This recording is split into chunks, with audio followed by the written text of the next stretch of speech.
Sahabat Kompas.com, hari ini tepat sebulan sejak Rusia mulai melancarkan invasi ke Ukraina pada 24 Februari lalu.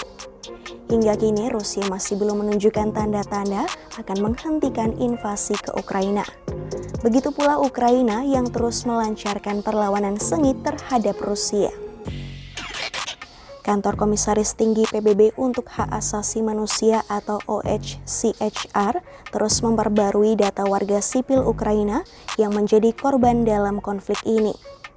Berdasarkan data per Rabu 23 Maret 2022, 2.571 warga sipil Ukraina telah menjadi korban invasi Rusia. Dari jumlah itu, 977 orang diantaranya telah meninggal dunia, sementara 1.594 orang lainnya mengalami luka-luka. OHCHR juga mencatat ada 3.674.952 warga sipil Ukraina yang telah meninggalkan negaranya untuk menghindari konflik. Tak hanya warga sipil, ratusan militer juga dilaporkan tewas akibat konflik ini. Berdasarkan data terakhir yang disampaikan Presiden Ukraina Volodymyr Zelensky pada 12 Maret 2022, ada 1.300 tentara yang tewas. Sedangkan Kementerian Pertahanan Rusia menyatakan bahwa 1.500 tentaranya terluka dalam konflik tersebut. Я вдячний кожному і кожній з вас, кожній за цей місяць великої боротьби, звичайно, нашим Збройним силам, звичайно, Нацгвардії, нашим прикордонникам, лікарям, рятувальникам, тероборонівцям, розвідникам, працівникам спеціальних служб, багатьом людям, представникам інших професій, хто береже наше життя, хто береже нашу вільну Україну. Слава нашим героям, слава нашим людям, слава нам усім. Слава Україні!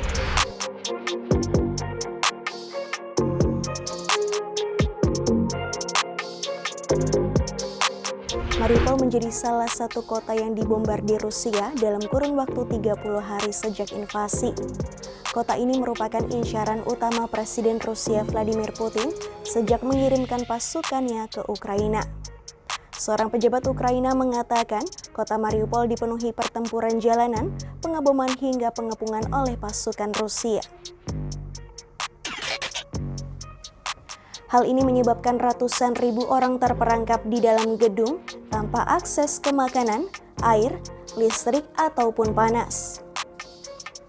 Selain Mariupol, pasukan Rusia juga telah berulang kali melancarkan serangan ke Kiev, tetapi gagal mengepung kota. Kemudian pasukan Rusia juga menyerang kota Izium di Kharkiv pada Rabu 23 Maret 2022.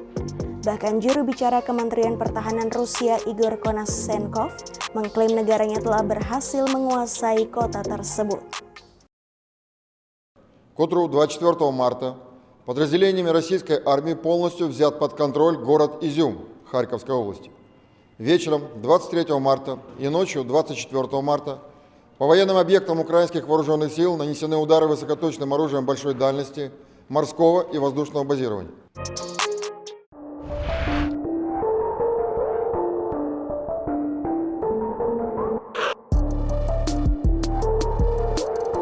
Melihat situasi ketegangan di Ukraina, NATO menyatakan pihaknya telah setuju untuk mendukung pertahanan Ukraina. Sekretaris Jenderal NATO Jens Stoltenberg mengatakan pihaknya akan menyediakan lebih banyak pasukan darat, sistem anti-tank, hingga jet ke daerah sekitar Ukraina. Allies have provided support to Ukraine for several years, and we have stepped up with more military support, financial support, humanitarian support. To help Ukraine uphold its fundamental right for self-defense. NATO's core task is to protect and defend all allies. We have increased our military presence in the eastern part of the alliance. Di sisi lain, Stoltenberg juga memperingatkan China terkait invasi Rusia ke Ukraina. Menurutnya, China harus membantu untuk menemukan solusi damai daripada mendukung dan mendanai Rusia.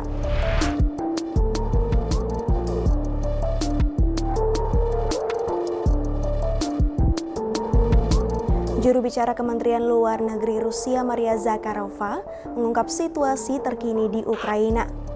Ia mengatakan situasi beberapa daerah di Ukraina sudah direncanakan untuk kembali normal.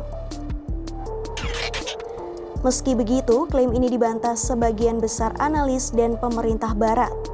Mereka mengatakan bahwa Putin sebenarnya tidak pernah merencanakan hal tersebut.